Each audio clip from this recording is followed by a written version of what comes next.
Jewellers తెలంగాణలో మొట్టమొదటి factory outlet మన కొత్తపేటలో ఫిబ్రవరి 14న గొప్ప శుభారంభం. అందమైన ఈ శుభారంభంలో ఎన్నో విశేషాలు. ముకుంద జ్యువెలర్స్ కొత్తపేట. ఏం బీమారి వచ్చింది నాకు అర్థం కాదు. రైతు బంధు ఇస్తాను కూడా సాధన అయితే లేదా? ఇంత దద్దమ్మలా రైతు బంధు కూడా ఇయ్యరా? నియమ ఇస్తే ఇచ్చినవి ఇవ్వకపోతే ఇయ్యలే, ఇస్తే ఇచ్చినవి ఇవ్వకపోతే ఇయ్యలే. అన్నదాతలను పట్టుకొని రైతులను పట్టుకొని రైతు బంధు అడిగాను అని చెప్పుతోని కొట్టున్నట్టవా? ఎన్ని గుండెలు రా మీకు? ఎట్లా మాట్లాడతారు? కండకావరమా? కన్ను నెత్తికొచ్చినాయా? ప్రజలని నానేది అట్లా. ఒక్క మాట చెప్తున్న జాగ్రత్త.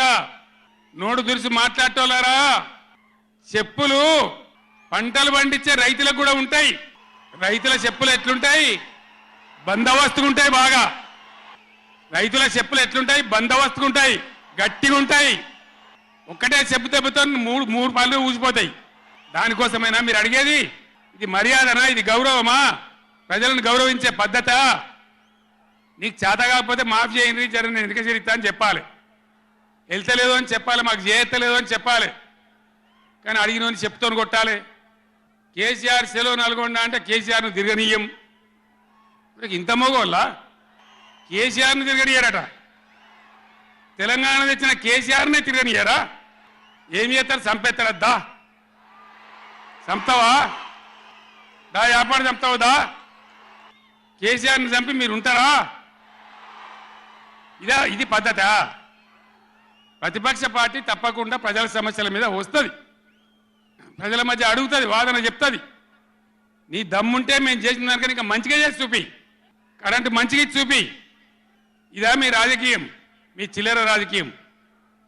మేడిగడ్డ కాడ ఉంటే అందులో 250 పిల్లర్లు ఉంటాయి, 250 300 ఉంటాయి.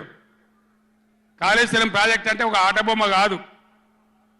3 బ్యారేజీలు ఉంటాయి గోదావరి మీద, 200 కిలోమీటర్ల టన్నెల్స్ ఉంటాయి, 1500 కిలోమీటర్ల కాలువ ఉంటుంది, ఒక 19 సబ్స్టేషన్లు ఉంటాయి, ఒక 20 రిజర్వాయర్లు ఉంటాయి. ఇదంతా కాళేశ్వరం ప్రాజెక్ట్ కాదట. ఒక 2-3 పిల్లర్లు కుంగిపోయినాయి. ఎన్నిసార్లు కుంగిపోలే? నాగార్జున సార్లు కుంగిపోలేదా? కడెం ప్రాజెక్టు గేట్లు కొట్టుకపోలేదా? మొన్నటిదాకా మూసీ ప్రాజెక్టు గేట్లు చక్కగా ఉండేదా? కొట్టుకపోలేదా? ఏదైనా పోతే సదరాలు దాన్ని మంచిగా చేయాలి, తొందరగా మంచిగా చేసి రైతులకు నీళ్ళు ఇవ్వాలి. కానీ మేము మేడిగడ్డకు పోతాం, బొందలగడ్డకు పోతాం. ఇదా రాజకీయమా? ఇది తెలివా? తెలివి అనిపించుకుంటుందా? ఇవి కాదు కావాల్సింది రాష్ట్రానికి, ప్రజలకు కావాల్సింది. ఓ లోడొచ్చో వాళ్ళు గెలవచ్చు, ఎవరికి శాశ్వతం కాదు.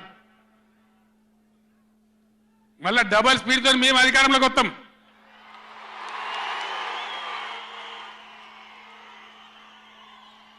అప్పుడు మేం గిట్లే మాట్లాడన్నా, ఈ పద్ధతి అనుసరించానా?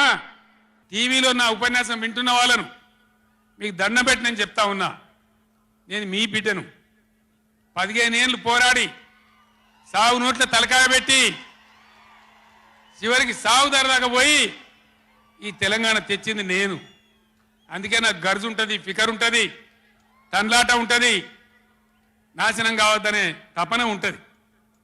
దీన్ని అర్థం చేసుకొని ఎప్పుడు యాక్షన్ కార్యక్రమాలకు పిలిపించినా ప్రభుత్వం యొక్క దమన నీతిని ఎండగా రేపు చేయాలి, చాలా చేయాల్సి ఉంటుంది. ఇవాళకి ఇట్లా మోపు చేసిన కరెంటు రేపు ఇస్తారా? మార్చిలో, ఏప్రిల్లో, మే నెలలో ఇస్తారా? అసెంబ్లీలోనే జనరేటర్ తెచ్చిపెట్టిండ్రు. అంతపాటు గనులు గొంగడి నాది కాదు, చెప్పులు నాది కాదు అన్నట్టు, నాకేం జిమ్మదారు లేదన్నట్టు, అధికారానికి అయితే వచ్చినాం మళ్ళీ చూసుకుందాం 5 ఏళ్ళు అన్నట్టుగా అన్నట్టు వ్యవహారం చేస్తే ఊరుకోరు, గర్జిస్తారు, నిలదీస్తారు, ఎక్కడికక్కడ ప్రజలు నిలబెడతారు. ఇది మునుపటి ఎడ్డి తెలంగాణ కాదు, లేచిన తెలంగాణ, టైగర్ తెలంగాణ. ఈ తెలంగాణ చరిత్రలో లేదు. అసెంబ్లీలో తెచ్చి జనరేటర్ పెట్టరు వీళ్ళ తెలివికి. అసెంబ్లీలోనే మొన్న మనోళ్ళు మీటింగ్లు తిరుగుతుంటే, ఒక మీటింగ్ మాట్లాడుతుంటే 7 మాటలు పోతుంది కరెంటు. నల్గొండలో జగదీష్ రెడ్డి మాట్లాడుతుంటే 7 సార్లు పోతుంది కరెంటు. ఏం మాయారోగం వచ్చింది మీకు? తెలివి లేక, నడపరాక, చేతగాక ఇలా మంది మీద బదనాం పెట్టి బతుకుదాం అనుకుంటున్నారా? అట్లా కాదు బిడ్డ, జాగ్రత్త. బతకనీయం, ఎంబడబడతాం, వేటాడతాం. ఇదే జిల్లాలో ఉన్న మంత్రి ఉత్తమ్ కుమార్ రెడ్డి మొన్న మాట్లాడిండు అసెంబ్లీలో, మీరు కూడా విన్నారు. ఉమ్మడి రాష్ట్రమే నయం ఉండినట్టు ఆయనకట. ఉమ్మడి రాష్ట్రమే మంచిగా ఉండే ఇప్పుడు మంచిగా లేదట. మరి శ్రీకాంతాచారి ఎందుకు చచ్చిపోయింది? ఇదే జిల్లాలో పుట్టే బిడ్డ. ఎందుకు చచ్చిపోయిన ఉద్యమకారులు?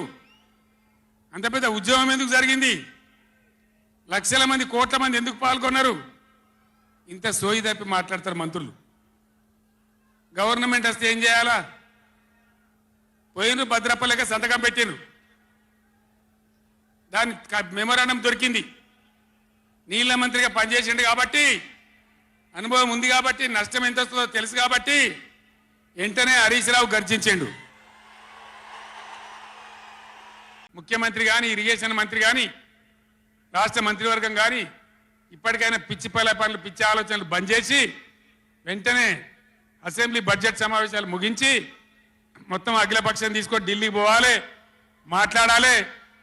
బ్రిజేష్ ట్రిబ్యునల్ టైం ఫ్రేమ్ పెట్టమనాలి. ఇలా గవర్నమెంట్ చేయాల్సిన పని మాకు ఎన్నో దశాబ్దాల నుంచి అన్యాయం జరిగింది కాబట్టి బ్రిజేష్ కుమార్ ట్రిబ్యునల్కు 6 నెలల్లోగా తేల్చండి అని కేంద్రం ఆదేశాలు ఇచ్చినట్టు కేంద్రం మీద ఒత్తిడి తేవాలి. తెలంగాణ ఒకనాడు ఏడ్చిన తెలంగాణ 3 కోట్ల టన్నుల వడ్లు పండించింది ఇదే తెలంగాణ. 3 కోట్ల టన్నులు. ఏం బీమారీ వచ్చింది నాకు అర్థం కాదు. రైతు బంధు ఇస్తానికి కూడా శాతం అయితే లేదా? ఇంత దద్దమ్మలా? రైతు బంధు కూడా ఇయ్యరా? నియమ ఇస్తే ఇచ్చినవి, ఇవ్వకపోతే ఇయ్యలే. ఇస్తే ఇచ్చినవి, ఇవ్వకపోతే ఇయ్యలే. అన్నదాతలను పట్టుకొని, రైతులను పట్టుకొని రైతు బంధు అడిగానని చెప్పుతోని కొట్టున్నట్టవా? ఎన్ని గుండెలురా మీకు? ఎట్లా మాట్లాడతారు? కండకావరమా? కన్ను నెత్తికొచ్చినాయా? ప్రజలని నానేది అట్లా? ఒక్క మాట చెప్తున్న జాగ్రత్త. నోడు దురిసి మాట్లాడటోళ్ళారా? చెప్పులు పంటలు పండించే రైతులకు కూడా ఉంటాయి.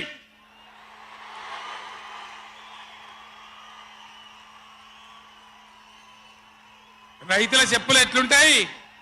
బందోబస్తుగా ఉంటాయి బాగా. రైతుల చెప్పులు ఎట్లుంటాయి? బందోబస్తుగా ఉంటాయి, గట్టిగా ఉంటాయి.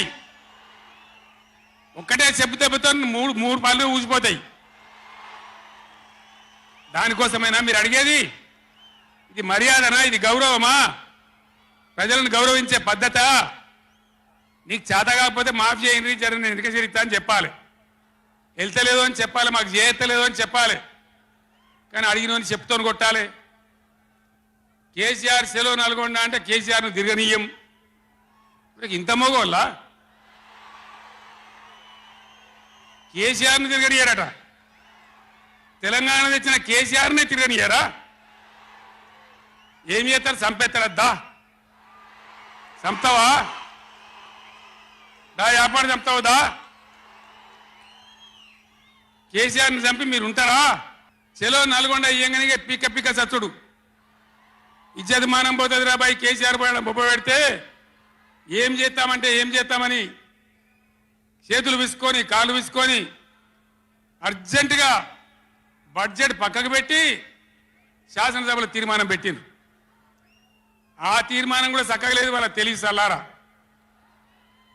సాగునీళ్ళు, తాగునీళ్ళు అని పెట్టిండ్రు.